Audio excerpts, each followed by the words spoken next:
मेरा आप सभी पीछे होना यार, कि हम लोग संविधानवादी हैं, थोड़ा इसको नीचे तो करो। जो हम लोग डॉक्टर बाबा साहेब अम्बेडकर के दिखाए हुए मार्गों पर चलेंगे। हम लोग कोई अनर्थ नहीं करेंगे। हमारा सिर्फ एक उद्देश्य है कि देश में सामाजिक परिवर्तन किया जाए। इस देश में तमाम अम्बेडकरवादी विचारों को एकजुट करके इस देश में शासन की स्थापना किया जाए, ताकि डॉक्टर बाबा साहेब अम्बेडकर का जो संविधान है वो संविधान पूर्ण रूप से लागू हो सके। मेरा आज सभी साथियों से निवेदन है कि हम लोग डॉक्टर बाबा साहेब अम्बेडकर को मानने वाले लोग हैं। आप कोई भी साथी चलते राहगीरों को, ट्रैफिक को किसी भी तरीके से जाम नहीं करेंगे।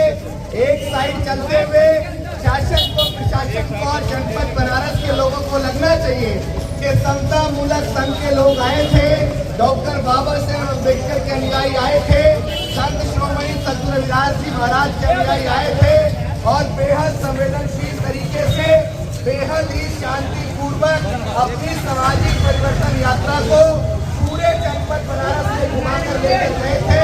किसी भी साथी को कोई परेशानी, किसी भी राहगीर को कोई परेशानी, किसी भी आम जनमानस को कोई परेशानी समता मूलक संघ के द्वारा निकाली जा रही सामाजिक परिवर्तन यात्रा से नहीं हुई। मेरा आप सभी साथियों से निवेदन है कि जो आगे चलने वाला बैनर है, मेरा मीडिया के साथियों से भी निवेदन है कि आगे चलने वाला जो बैनर है, आप थोड़ी थोड़ी दूरी बनाकर चलते राहगीरों को, समाज के लोगों को भी इस सामाजिक परिवर्तन यात्रा के बैनर को दिखने नीचे पता लगे कि हमारा उद्देश्य क्या है, हमारा विजन क्या है, हम चाहते क्या है, हमारी लड़ाई क्या है और हम किस लिए सड़क पे पैदल चलने को मजबूर हैं।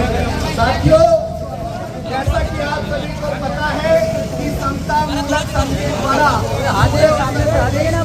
सामाजिक परिवर्तन यात्रा की शुरुआत की गई है। वो सामाजिक परिवर्तन जिसको फूले शाहू अम्बेडकर, पेरियार, नरई और मान्यवर कांशीराम साहब, तथागत को सद्गुरु रविदास जी महाराज, तमाम संतों, गुरुओं, महापुरुषों का सपना था कि हमें इस देश में सामाजिक परिवर्तन करना है, हमें इस देश में समता मूलक समाज बनाना है।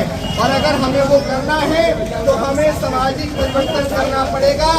और सामाजिक परिवर्तन इसलिए होगा कि इस देश में जितने भी अम्बेडकरवादी नेता हैं वो पूरे शाहू अम्बेडकर परिवार की बात करते हैं, जो इस देश में तमाम महापुरुषों के कारवा को, संविधान को बचाने की बात करते हैं, वो लोग एकजुट होकर इस लड़ाई को लड़े। जब और तमाम लोग एकजुट हो सकते हैं तो डॉक्टर बाबा साहेब अम्बेडकर और कांशीराम को मानने वाले लोग आखिर एकजुट क्यों नहीं हो सकते।